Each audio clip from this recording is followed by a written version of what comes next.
Rain harvesting है क्या वसुंधरा में, A to Z में जितनी कॉलोनी बन रही है, इनके जल निकासी कहाँ होगी? इनके मुर्दे कहाँ फूकेंगे? या इंश्योरेंस है कोई मरने का ही नहीं इनमें? मुजफ्फरनगर का आदमी इस समय कटघरे में है।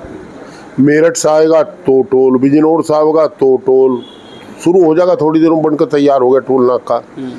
श्यामली से आएगा तो टोल, सहारनपुर से आएगा तो टोल, रुड़की से आएगा तो टोल। मैं ये कह रहा था, आप हिंदू हिंदू करते हो यार। हरिद्वार एक ऐसी जगह जहाँ जिंदा या मुर्दा हर हिंदू को जाना। हम चरण सिंहवादी लोग हैं, हमने सर छोटू राम को पढ़ा है, हमने महेंद्र सिंह टिकैत का संघर्ष देखा है, चौधरी देवीलाल का संघर्ष देखा है, वीरेंद्र वर्मा जी का संघर्ष देखा है। गन्ना किसान का कसूर क्या है?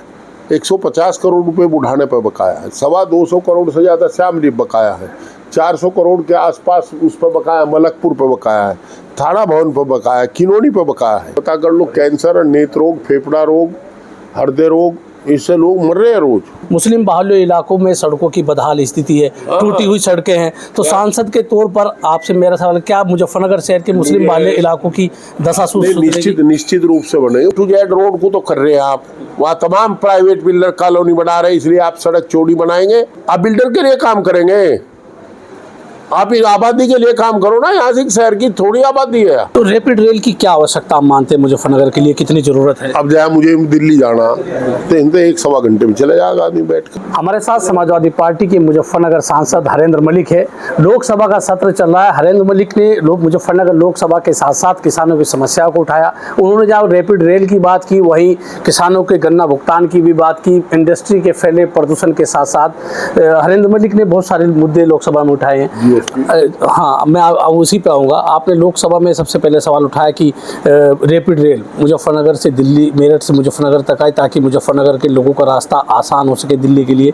क्या आपको आश्वासन लोकसभा में मिला और आपने क्या कहा? अब उसका जवाब आएगा, अभी हाउस के बाद जवाब आते हैं। जैसा जवाब आएगा मैं समाचार पत्रों के माध्यम में सबको बताऊंगा क्या जवाब है। अभी तो ये सूचना थी मुजफ्फरनगर की जनता को, तो ये जानकारी थी कि वो रेल जो है वो स्वीकृत हो चुकी मुजफ्फरनगर के लिए। अच्छा, अगर स्वीकृत होगी हो, जो जवाब आएगा मैं सबके सामने रखूंगा। तो रैपिड रेल की क्या आवश्यकता आप मानते हैं मुजफ्फरनगर के लिए, कितनी जरूरत है? अब जहाँ मुझे दिल्ली जाना तो इनसे 1-1.25 घंटे में चले जाएगा आदमी बैठ कर। अच्छा है, अच्छी है ट्रेन। आपने टोल की भी बात की कि मुजफ्फरनगर को चारों तरफ से टोल से घेर दिया गया। हरिद्वार में जो तीर्थयात्री जाते हैं हरिद्वार, उनको भी टोल देना पड़ता है। तो टोल की क्या एक समस्या मुजफ्फरनगर वालों के लिए है? हमारे मुजफ्फरनगर का आदमी इस समय कटघरे में है।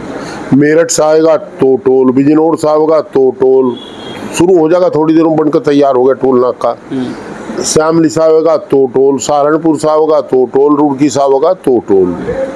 अगर रिश्तेदारी में जा 10 किलोमीटर दूर तब भी टोल देना पड़ता है। मैं ये कह रहा था, आप हिंदू हिंदू करते हो यार। हरिद्वार एक ऐसी जगह जहाँ जिंदा या मुर्दा हर हिंदू को जाना जी। आप हरिद्वार को टोल मुक्त कर दो। अगर हरिद्वार टोल मुक्त हो जावे तो चाहे तो वहाँ आपका ये जावे आदमी श्रद्धा भाव से जाएगा, या फिर उसके फूल जाएंगे। तो करो, जब आप हिंदू हिंदू करते, हिंदुओं को मुक्त कर दो। तो आपने जायज मांग उठाई है, क्या लगता है केंद्र सरकार इस बात को मानेगी, टोल फ्री हरिद्वार से दिल्ली को करेगी? नहीं माने, मैं जानता हूँ, माने नहीं। लेकिन फिर भी आप सरकार से सवाल पूछेंगे? हमें ये वो सच्चाई बतानी थी कि लोगों को हिंदुओं के नाम पर लड़ा रहे, हिंदू मुसलमान के नाम पर देने को कुछ नहीं है। तो गन्ना किसानों की मांग भी आपने उठाई कि गन्ना किसानों का बकाया है। लगातार आपके बेटे विधायक है, वो भी सवाल को विधानसभा में उठाते हैं। तो गन्ना किसानों की वाजिब जायज मांग को सरकार क्यों नहीं मानती? इसके पीछे क्या वजह एक मानते हैं हरेंद्र मलिक? हम चरण सिंहवादी लोग हैं, हमने सर छोटू राम को पढ़ा है, हमने महेंद्र सिंह टिकैत का संघर्ष देखा है, चौधरी देवीलाल का संघर्ष देखा है, वीरेंद्र वर्मा जी का संघर्ष देखा है। तो हम अगर गन्ने की बात नहीं उठाएंगे तो कौन उठाएगा? गन्ना किसान का कसूर क्या है? 150 करोड़ रुपए बुढ़ाने पर बकाया है, 225 करोड़ से ज़्यादा श्यामली बकाया है, 400 करोड़ के आसपास उस पर बकाया, मलकपुर पर बकाया है, थाना भवन पर बकाया है, किनौनी पर बकाया है। ये कहाँ जाएगा किसान? लेकिन आप बकाया बताते, उत्तर प्रदेश सरकार कहती कि सबसे ज़्यादा भुगतान गन्ने का हम कर रहे हैं। अरे अगर हमने ज्यादा गन्ना पैदा किया, किसान ने ज्यादा गन्ना सप्लाई किया, उसी का तो मूल्य दे रहे, कौन सा बढ़ा के दे रहे हैं। हम तो ये चाह रहे गन्ने का मेरी मांग जो थी, गन्ना किसान केंद्रीय क्रय गन्ना अधिनियम के तहत गन्ना आपूर्ति करता है समिति के माध्यम से, तो सरकार को देना चाहिए पैसा। केंद्र सरकार दे पैसा, दिलावे, प्रदेश सरकार तो इसमें बीच में नहीं आती। आपने जीएसटी को लेकर भी सवाल उठाया, जीएसटी से व्यापारियों को बहुत सारी दिक्कतें हैं, तो क्या एक भरोसा सदन में आपको मिला या मिलेगा? अभी कुछ नहीं मिला, अब जो जवाब आओगे तब बताएंगे। देखो व्यापारी को तो बंधुआ मजदूर समझती है भाजपा, ये चाहते हैं, सोचते हैं कि ना कितना ही लूट लो फिर भी वोट तो तुम ही देंगे। हम ये चाहते हैं, देखिए हमारा ये मानना है, व्यापार उद्योग अगर फले फूलेंगे तो रोजगार मिलेगा, बेरोजगारी घटेगी, और उद्योग और व्यापार अगर दफन होगा तो बेरोजगारी बढ़ेगी। तो इसलिए हम चाहते हैं कि व्यापार फले फूले, उद्योग बढ़े, फले फूले। बड़े उद्योग तो जब ही लगेंगे ना जब छोटे उद्योग तरक्की करेंगे, ये हमारी मांग है। तो आपने इंडस्ट्री का भी मामला उठाया कि इंडस्ट्री से पोल्यूशन हो रहा है, लोग बीमार हो रहे हैं, कैंसर जैसी घातक बीमारी से लोग ग्रस्त हैं। देखिए आपको पता कर लो, कैंसर, नेत्र रोग, फेफड़ा रोग, हृदय रोग, इससे लोग मर रहे हैं, रोज मर रहे हैं, बहुत ज़्यादा परेशान। इधर चांदपुर साइड में तो जो मैली इसकी छाई आंखों बढ़ के नेत्र रोग बहुत है, दोराड़ा में नेत्र रोग बहुत फैल रहे हैं, दोराड़ा के आसपास कैंसर बहुत ज़्यादा हो गया है।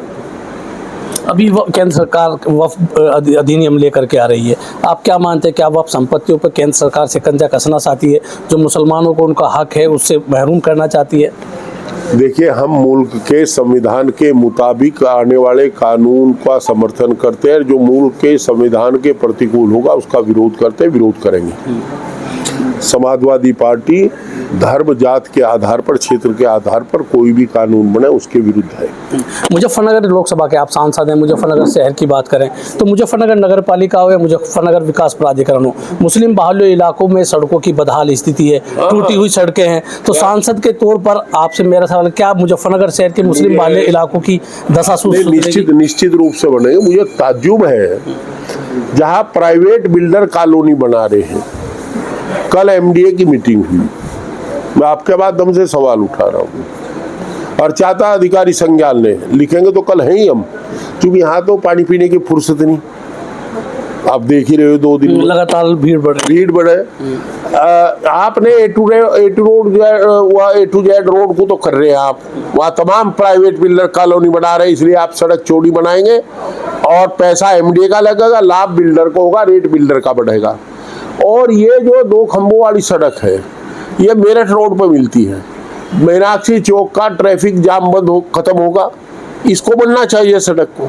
हम यही चाहेंगे कि यह सड़क बने, उसके बजाय वहाँ तो सड़क है ही, और वह सड़क बननी तो बिल्डर्स जो है, जो वहाँ कॉलोनी काट रहे हैं, उनसे शेयर करा करके, उसे जैसे गाजियाबाद में हुआ था ऐसे शेयर उसको बनवा दो उसे। तो आपका कहना है कि इसके लिए आप अफसरों को चिट्ठी लिखेंगे? मेरा कहना, मैं कमिश्नर को लिखूंगा, एमडीए को भी लिखूंगा, टेलीफोन भी करूंगा, और प्रमुख सचिव नगर विकास को भी कहेंगे कि ये क्या मजाक है यार। आप बिल्डर के लिए काम करेंगे, आप आबादी के लिए काम करो ना, यहाँ से शहर की थोड़ी आबादी है।